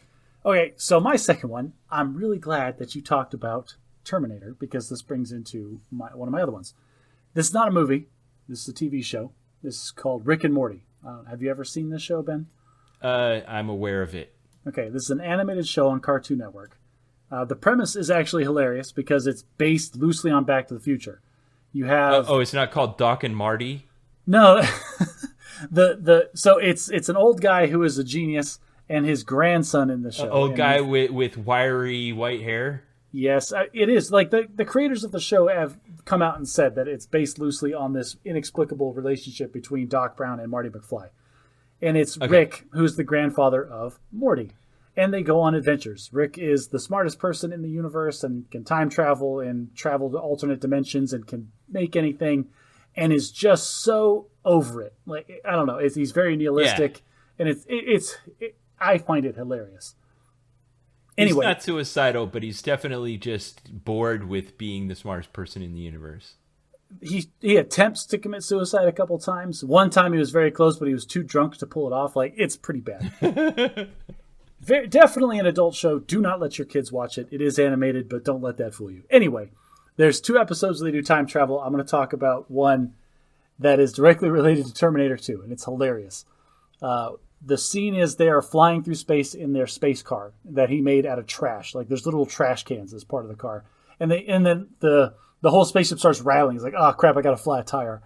And then Morty goes, how do you get a flat tire in space? It's like, it's space. Everything's in space. Anything can happen. So anyway, he goes out and they're fixing the tire in space, and a snake in a spacesuit comes up and bites Morty.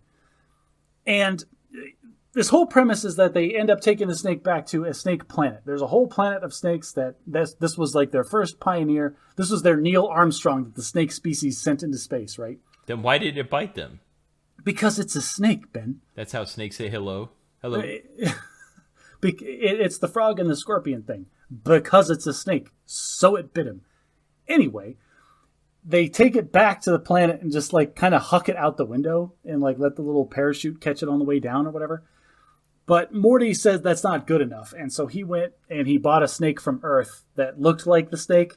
And he put it in like a spacesuit that was kind of like that spacesuit. And then flew back out to the planet and threw that snake down. Like, oh, we can't have killed their snake, Buzz Aldrin or whoever. Okay, which is kind of a play on like the thing that grown-ups might do if their child's pet dies and they go buy one that looks like it and give it to them instead of telling them that it actually died. Right. Well, so here's the thing. The snake lands, and it's this great scene because all of it is in snake language. None of it is subtitled, but you can kind of tell what's going on based on what the deal is. They very quickly figure out that this is an alien snake from another planet, which then alters, like it unifies all of their societies, and they all start working towards like there is a bigger threat out there than our tribalistic snake nonsense. And then Morty is in his room, and then a portal opens, and then like a snake drops out and tries to kill him. And while he's fighting it, another portal opens, and a little robot snake comes out and kills the snake that's trying to assassinate him, and starts talking to him like, you are the one that altered our society and made it better, and we're here to protect you. And it's this whole Terminator 2 thing. Like they're trying, some faction's trying to kill Morty for making this happen, and another faction's trying to protect Morty. This is the part that I love to death about this, because it's far more realistic if time travel exists. And you can send people back to alter the future. What ends up happening is tens of thousands of portals throughout this show are opening, and snakes and robot snakes are just dropping constantly, every like half second in different parts, and they're all just slaughtering each other, trying to protect and or kill Morty, who is in the vicinity. It's just the idea drawn to its ridiculous conclusion. Yes, that given infinite time, there would be infinite attempts on Morty's life, and they would all come constantly forever. Right. Now, this is a good thing I like when it's done right, where basically in something as short as a 22-minute cartoon on Cartoon Network, Adult Swim, where you don't have time to tell the whole time travel magic system of the Terminator universe, but you can draw on the fact that it's generally part of the zeitgeist, and then just let people fill in the blanks with their knowledge that they bring with them from elsewhere to enjoy the plot of this loony zaniness. And that is exactly what they did. And it was a direct callback to Terminator 2 Judgment Day. And they took it to its ridiculous logical conclusion, which I loved and was fantastic. So the writer sat down and said, was Terminator 2 logically consistent? No, it wasn't. If it was, this is what would happen. Let's do that. The resolution of this episode, and like, how are they going to tie this up in a 22-minute episode like you're talking about? How are they going to solve the time travel paradox problem? Well, there's another episode that introduces this race of characters that exist outside of the fourth dimension, and their whole deal is trying to maintain the integrity of the timeline. And so at one point they're even talking like, how are we going to fix this? And then Rick says, oh, we're not. We're just like, they're going 88 miles an hour down the freeway. We're just going to wait for them to blow past a cop. And then it jump cuts. And it jump cuts to this race of time cops, essentially. And they're like, what is this? Snakes? Freaking snakes? Oh, I don't think so. And like two of them travel back to like this point in time. You see a snake with a club dragging another snake into a cave, and these two guys roll up and they're like, oh, you're some kind of smart snake using tools, huh? I don't think so. And they just start beating the crap out of him. And then all the snakes in the present just disappear. Nice. Well done. So they use the same logic to deal with the problem. They just go back farther. Yep, basically. All right. Well, I suppose if the snakes had gone back and tried to end the human race, that might have solved the problem better than going after Morty. It was a hilarious episode. I believe it was. I wrote it down. Here it is. It's season 4, episode 5, Rattlestar Ricklactica. If you haven't seen it, it's on Hulu. I recommend it. So they introduced the idea of the snakes and the time travel thing like 2 seasons before? They introduced the idea of the time cops 2 seasons before. In season 2, episode 1, A Wrinkle in Time. The season finale for season 1 is they destroyed the house with this ridiculous house party. So then Rick froze time to give them time to clean up the place. And like, oh yeah, we'll take a couple hours to clean up the house, no big deal. They ended up freezing time for like 6 months or something. So it was like the 3 main characters and everyone else was just frozen in time, which then screwed up their place in time somehow. And so then like the whole episode is about their, it was really interesting. If you haven't seen it, I would recommend watching it because the idea that if you make different choices, it would split the timeline. You've heard of that concept. Where I mean, we talked about it on this podcast with that Community episode. Yes, exactly. What happens is that because they were frozen in time for so long, they become quantumly unstable. I'll put a link to that episode in the show notes. I can't remember off the top of my head which episode it was. Of the podcast, not the Rick and Morty episode show. 28. Anyway, so 2 of the characters get in like an argument, but then it plays out in 2 different ways, and then they end up splitting their own timeline into 2. And the way they portray it is they visibly split the screen into 2 screens where they're showing exactly the same shot, but they're slightly and subtly different based on the differences between what would have happened with the argument with the kids or whatever. And so then all these 3 characters were split between multiple quantum time states for the entire episode. And it gets split up into 4 and then 8 later. And it is really interesting to watch. And that's when they introduced the whole time cops thing. Dude, you're giving me a flashback of this other thing. This is a big tangent, but my church released this I'll just call it a propaganda video about good moral living, where there's a man and he's in his office and you can tell he kind of finishes work for the day, and then he kind of gets this funny look on his face and he turns around behind him and he closes the door, and then you're looking at the back of his laptop, so you can't see what he's seeing on the screen, but it's obvious that he decided it's time to look at porn. Okay. And the screen splits, and you can see there's another one where he instead closes his laptop and goes out and spends time with his family, and then it kind of goes forward into the future where he ends up divorced and his wife hates him and his children don't love him and stuff like that, or the other guy who lives a happy life. Oh, like porn is heroin? Not even once. Yeah. I think there's a couple of movies that are filmed that way. Kind of that same concept where how different decisions would affect, and they show it in real time. So they did that for this episode and introduced the time cops, which then solved the problem with the snakes. Yeah. So I don't know how to evaluate A Wrinkle in Time and Rattlestar Ricklactica here with this with the magic system. They're drawing on the knowledge in the universe of Terminator 2. So did they fix the logical consistencies? Did they get an upgrade from the B grade we gave Terminator 2? Well, this is the thing, is they took those logical inconsistencies and they brought them front and center. And basically, the humor of the episode was just like, this is pointing them out. Yeah, it's like, look at how stupid this whole concept of time travel to murder somebody it actually is, if you were to think about it for 10 seconds. But that creates its own new conflict. Did they resolve it with the rules they gave you? Is it interesting? I honestly think they did solve it with the rules they gave us, based on if you'd seen season 2, episode 1, because the same person that resolved the first problem that they had with time showed up and solved the second problem that they had in time. Huh. Okay. All right, so what grade are you giving it? Because I haven't watched it, so I can't grade it. Oh, I give it an A, and I recommend you go watch it because it's hilarious. I don't know. I don't have like a Cartoon Network pass or whatever. Hulu. I said it's on Hulu. Oh, Hulu. I don't have Hulu. Okay. My second time travel movie is Bill and Ted's Excellent Adventure. Now, Excellent. this is a excellent. This is a play on the time travel subgenre that is anything goes. This came out in like '89, so I think there was two of the three, maybe all three of the Back to the Future movies were out, and the market was starting to get saturated. And they're like, you know what? We can just draw on the idea of time travel to create a bunch of funness and not really have to deal with all the logical inconsistencies in setting up a good system. Loosely, there are the circuits of time that exist. Bill and Ted find out because apparently at some point in the future, their band Wild Stallions creates a utopian society where everyone lives in peace.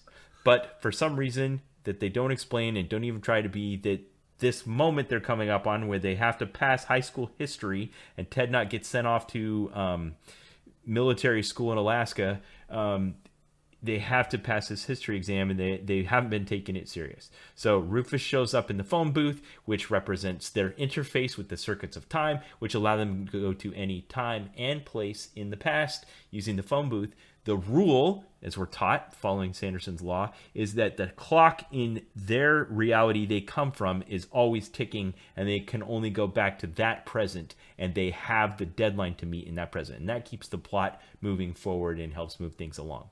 Now, there is no thought or talk whatsoever of like things they do in the past affecting the present. Yeah, none whatsoever. Like, paradoxes don't exist in the Bill and Ted universe. Except for later, and this is where I think they break the third law, expand on what you have before you add something new. They're at the police station, they're trying to get their time travel buddies out of jail, and they need to, but they don't have what they need, and they're running out of time. So then they do this verbal thing where they're like, well, in the future, I'm going to use the time travel phone booth to go back in the past and steal my dad's keys and leave them behind this sign. They're like, oh, here they are. Well, and this is the thing, though, because the dad had been complaining that he lost his keys the whole movie. It's the closed loop again. Yes, exactly. It was. I agree that it's a serious cop out, especially because they didn't use it just to get the keys, which we could have given them a pass. Yeah, they also used it to make the the garbage can fall out of the top of the set. They did so many things. They had a tape recorder, like distraction of themselves. The tape recorder. That's right. They created once they trap. introduced this idea into their universe, and they use it too much. Way too much. So yeah, okay. It did fall apart at that point. So that was them violating the third rule. I don't know if it wouldn't have been if they were just erring on this side of that, which is awesome because it is kind of funny that they they had the keys and the garbage can fell down and it said Wild Stallions rule on it, and like the thing that he said on the tape recorder was kind of silly and stuff like that. But I picked this one because I really enjoyed it at how they use the time travel meme as just to introduce magic into the environment. These are a couple of slackers from high school in California, and all of a sudden they're meeting Socrates and Billy the Kid, and we have Beethoven listening to Van Halen. Like that in and of itself is a really awesome concept, but how would you get it without time travel? I can't get past this point. I'm hoping you mispronounce Socrates on purpose. Socrates. Yeah, and it was fun seeing Genghis Khan tear up a hockey rink. That's undeniably awesome. And like you said, this all goes back to Rule Zero. Was any of this make sense? Not really. The logical consistency isn't there. They're introducing new stuff constantly, but it was all pretty cool. Joan of Arc doing an aerobics class in a mall in the 80s is just plain fun. Yeah, it was almost like they just sat around and thought of all the awesome stuff they could and then just crammed it all into one movie. Where does Napoleon go when he gets lost? Waterloo, of course. So I will say the most unbelievable portion of that entire movie, the time travel, the historical figures, and all of the problems that they had, the most unrealistic aspect of the whole thing is that they're going to cram every high school student, presumably, into an auditorium all and make day. Them listen to each other's history reports. Yeah, all day, back to back. Are you insane? That place would have been burned down. There would have been riots. Yeah, and that scene at the end is one of my favorite cinematic payoffs in all of movies. The history report. It's just great. it's such a satisfying payoff that's so fun to watch. Well, all I can think about is the overachieving A student that they never show in the movie, that probably doesn't exist, but that is immediately in the principal's office the next day. Like, those two slackers had their parents hire paid actors to do their history report for them, and they got a better grade than me, who busted my butt? I don't think so. This is ridiculous. Yeah, you're making me think of a scene from Clueless where Cher's supposed to be debating Amber, and she's like, Mr. Hall, we're supposed to be talking about current events, and she's talking about some party. If she doesn't do her assignment, I can't do mine. But that's exactly it. That's what would have happened. Yeah. Socrates, Plato. They had paid actors on stage. How did they get an A? They didn't learn anything. So Bill and Ted's Excellent Adventure suffered from some of the same problems as the Terminator franchise and the Back to the Future franchise, that when they started to examine some of the other aspects of time travel, the logical inconsistencies started to pile up and it all started to fall apart. The second and third movies in the Bill and Ted franchise aren't that great. The third one just came out last year. Have you seen it? I have not seen the third one. Okay, I've seen it. I will can't see recommend it, but I haven't seen it yet. The second one was a nightmare, although it had its moments. You have to see it to see the third one. Well, you won't get the third one if you haven't seen the second one. That's the idea of you can get out of hell if you beat death at Battleship. At checkers, yeah. Or there's that scene where they're like falling for 20 minutes. They're like, ah. Yes. Yes, that scene's awesome when they start talking to each other and just like dude, BSing. This hole is really deep.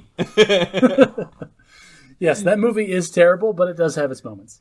Yeah. Okay. So as far as like if following the laws, I mean, they really play on the zeroth law here. That they understand that what they're doing is just nonsense. They try to give it a few rules to limit it. Like they do stick to the rule of having to go by the clock in San Dimas, where they came from. But really, anytime anything looks like it's going to be wrong, they just err on the side of that, which is awesome. So I'm going to give it an A. I think it was a good use of time travel and storytelling following the laws. Oh, you are showing your bias, sir. I'm going to give this... I'm definitely biased. I'm going to give this movie the grade that they should have got in their history report at best, and that's a C-. Awesome. Okay, I love when we disagree. All right, what's your third? My third one is another TV show. I don't know why. I figured there's only a handful of movies, but there's a lot of great TV shows. So there's a ton of movies. Oh, well, fair. I'm reaching deep on this one, though. Star Trek Voyager, Season 4, Episodes 8 and 9. Collectively, they were called The Year of Hell. Ben, have you ever watched Star Trek Voyager? Nope. Oh. I'm a bit of a Trekkie, but I don't have patience for all the episodes of the TV shows because they tend to be kind of spotty. Yeah, Voyager is really hit or miss. Next Generation is probably my preferred one, but Voyager... Yeah, but even then, Next Generation, about every sixth one is an absolute clunker. Which happens. It's a TV show. Yeah. You gotta take the good with the bad. Star Trek Voyager has a lot of problems with the writing, but we're not going to talk about that. What we're going to talk about is this concept that they had in The Year of Hell. And in these two episodes, they traveled to this region of space that is weird for a lot of different reasons. Specifically, there is one giant, like, capital Starcruiser ship that is flying around from place to place and firing this weapon at very strategic targets. And this weapon that they are firing takes the target and erases them from all of history. So whether that target is like an asteroid or a town, or in one case they erased an entire planet from all of... Why would you want to erase an asteroid from all of history? So here's the thing: is like the one that extincts the dinosaurs on Earth? This whole thing was created by a guy he was a military scientist, and he was trying to create a weapon to end some big civil war or whatever. What ended up happening, though, was that he spent his entire life devoted to creating this thing, and his wife got some terrible disease and died. And so he is now Captain Ahab, trying to find a way to make it so that disease... Go back and kill the bat that gave that disease to humanity. Exactly. And so his wife his wife would be alive today. And there's... Not only does he have the ship that can erase time... That plot device is overused. What, the missing spouse? Yes. I was thinking of Eric Bana's character in the Star Trek reboot, but yeah. I mean, is there any more powerful motivator for... That's a time travel movie too.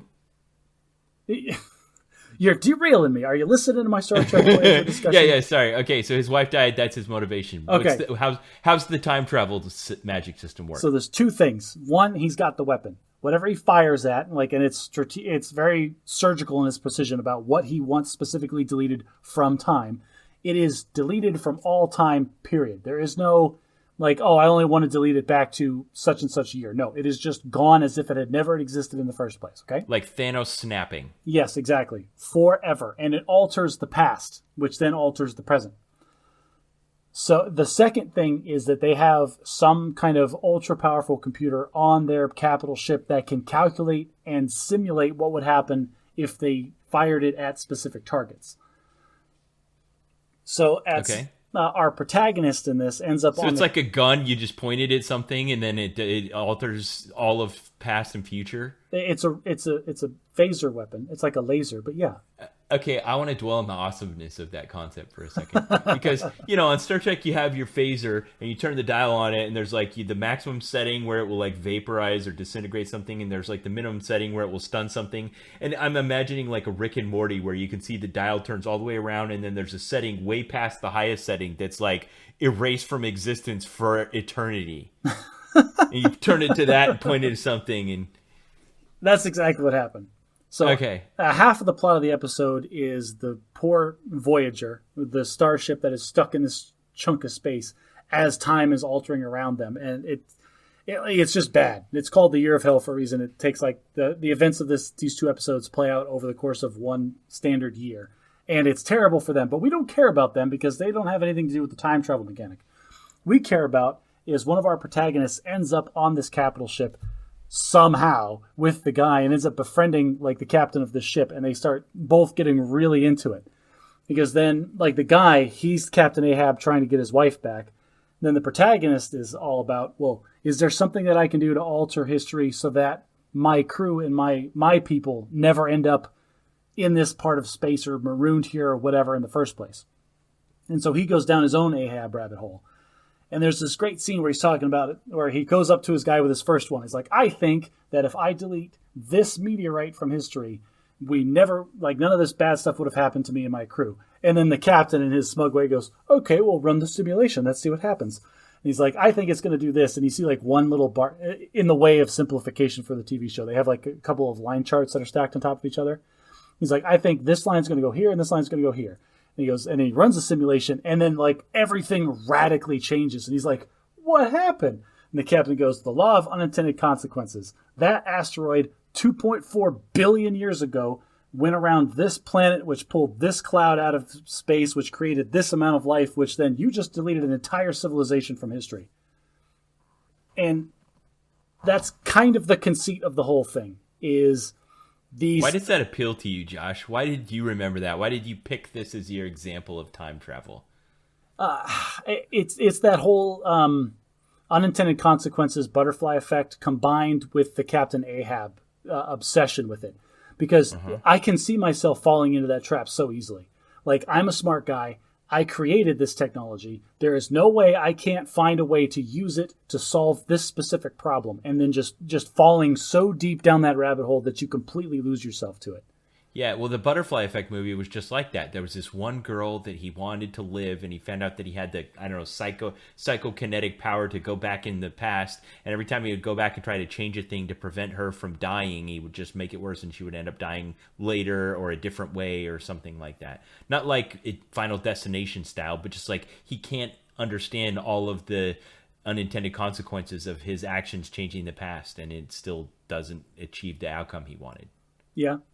So that concept, that idea, that here are the rules and limitations, but they were so big and so complicated that they couldn't be overcome. I think that's what really appealed to me about this idea. At the end of the episode, what ended up happening... I feel that way about so many things. So go ahead about the end. The climax is perfect. It's just this sprinkle of deliciousness at the end. Now, this is so much it got stretched across 2 episodes, right? Yes, and this was a 40-minute TV show, so this was a lot of screen time dedicated to this concept. Okay. The conclusion, the climax, is that our protagonist turns the weapon on itself and makes the whole capital ship implode, basically, and erase its own existence from all of history. Huh. And then what we get is then a flashback to the beginning of the first episode where the Voyager was going into this terrible space, but everything's different now because this war was resolved years and years and years ago. Nobody's been screwing with time in this part of space forever. And like they just kind of fly by it like they're friendly neighbors. And they never know. No, and they never know. And then they also show our antagonist, the guy who created the technology in the first place, like in his apartment, trying to like doing some math or something on a notebook, and his wife comes in. He's like, "Hey, stop working. Let's go hang out." And he's like, "Okay." And he puts his pen down and gets up and walks off. And it pans down and it shows the start of a sketch of the capital ship that he was going to create, but never did because it was erased from history. Man, I love those kinds of ideas. So we talked last week about Minority Report was based on a Philip K. Dick novel, and there's another short story based on a Philip K. Dick short story that I didn't mention called The Adjustment Bureau. Have you seen that one? I love the Adjustment Bureau movie. That Me movie too. is great. And it has that exact same kind of idea where there's this shadowy organization that's shaping the future by making subtle adjustments to people's lives now. And the central idea behind Matt Damon's story was that he was going to be destined to be this prolific, influential politician, but it required him to have a painful existence. And if he ever met this one girl and got together with her, he would be too content and no longer have the drive to succeed in the cutthroat world of politics, so they had to keep her away from him. Yeah, the whole movie, that was a cool concept for a movie, and it was well done. And I just like people in trilby hats anyway. Yeah. All right. You've actually convinced me. I think I'm going to go find that one. Star Trek Voyager Season 4, Episodes 8 and 9. Will it be okay if I just dive in at Episode 8? Do I need to know the characters a whole lot? Probably not really. I would read a Wikipedia article trying to figure out what the setup, what the whole problem with Voyager is and why the things are set up the way they are. But you're probably fine watching it without that. All right. So again, I haven't seen it, so I can't rate it. How do you rate it as far as its ability to understand the rules of the magic system, and is it logically consistent, and do they resolve it using the system they set up?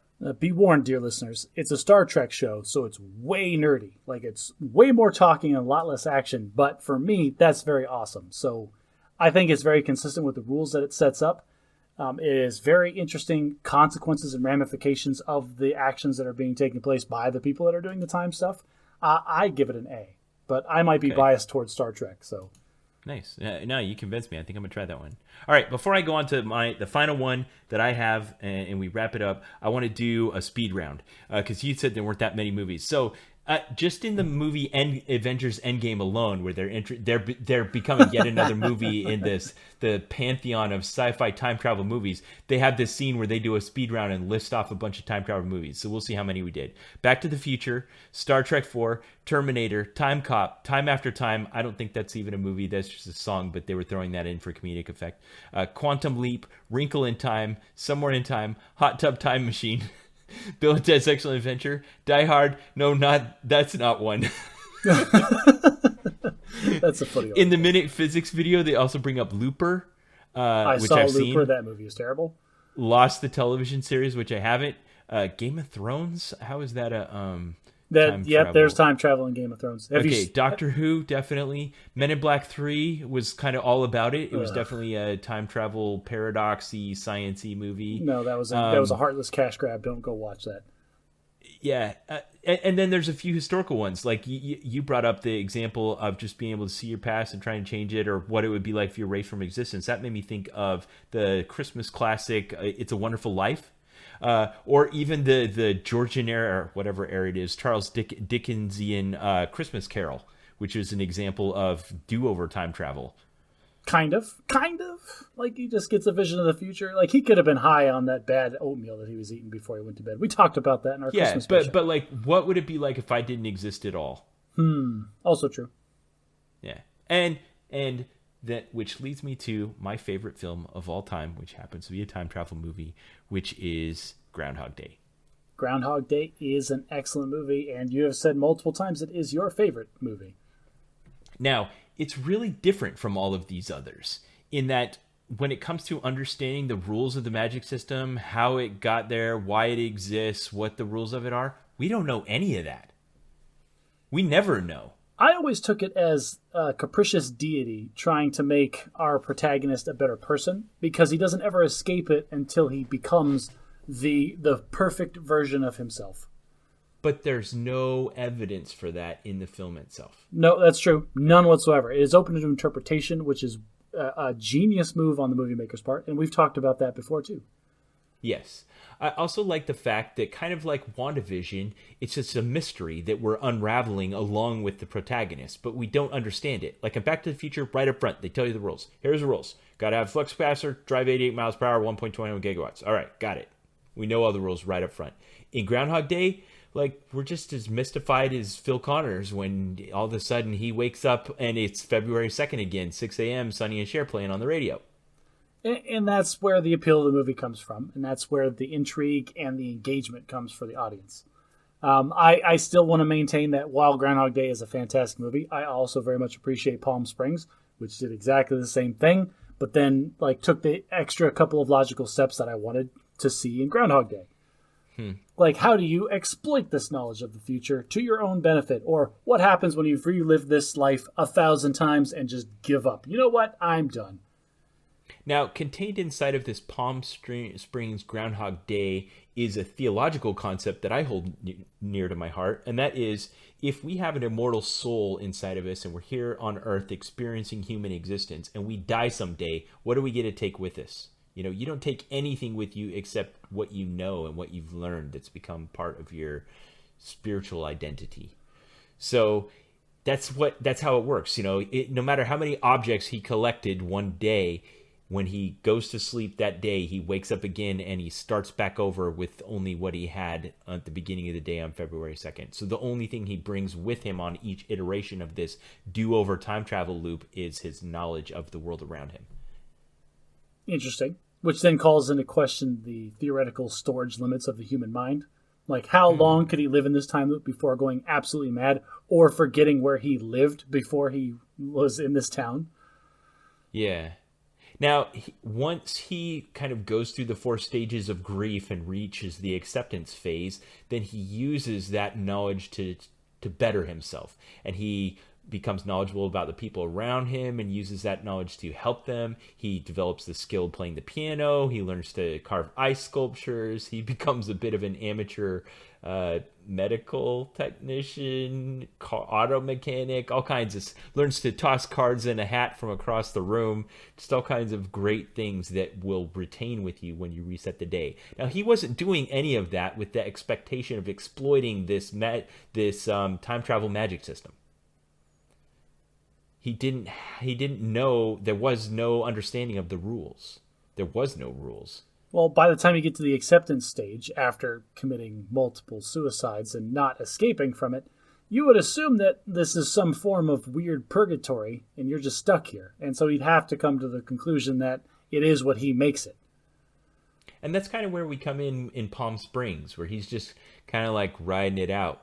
But then when he gets the woman caught in the loop with him as well, she helps him realize that he was kind of stuck at a low level. Like he wasn't really improving himself. Oh no, it was a very nihilistic view of this situation. Like he had gotten to the point where he accepted that this was his life, but not nihilistic like the other guy that tried to kill him all the time, but nihilistic like the Big Lebowski. Just